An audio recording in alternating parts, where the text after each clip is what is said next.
آپ دنیا میں دیکھیں جہاں بیٹے پیدا ہوتے ہیں وہی مرتے ہیں، اپنے والدین کے پاس اس کو دفناتے ہیں، لیکن بیٹیاں جہاں پیدا ہوتی ہے وہاں نہیں مرتی، وہ دور جا کے اپنے گھر بسا کرتی ہے، اور جب وہ مرتی ہے تو وہی دفناتی ہے، اپنے والدین سے دور، بھائیوں سے دور، بہنیں سے دور۔ یہ سب قربانیاں وہ کیوں دیتی ہے؟ والدین کی عزت کی خاطر، بھائی کی عزت کی خاطر، کہ ہمارے بھائی جو ہے وہ ذلت کا سامنا نہ کرے۔ اتنی قربانیاں یہ بیٹیاں دیتی ہیں، یہ آسان کام نہیں ہے۔ آپ دیکھیں کوئی کسی کی بہن وفات ہو جائے اور وہ دوسرے علاقے میں ہو، دوسرے گاؤں میں ہو، اور آپ خود دیکھیں کہ وہ جہاں پیدا ہوئی ہے وہاں نہیں دفناتے، وہ دوسرے گاؤں میں جہاں اس کی شادی ہوئی ہے وہاں دفناتے۔ لہٰذا یہ بہت بڑی قربانیاں بیٹی ہے، لہٰذا جس کی بھی بیٹی ہے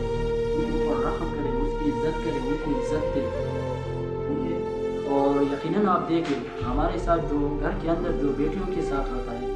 اور بیٹوں کے ساتھ جو ہوتا ہے آپ سب کو پتہ ہے، تو اس کے درمیان کتنا جو ہے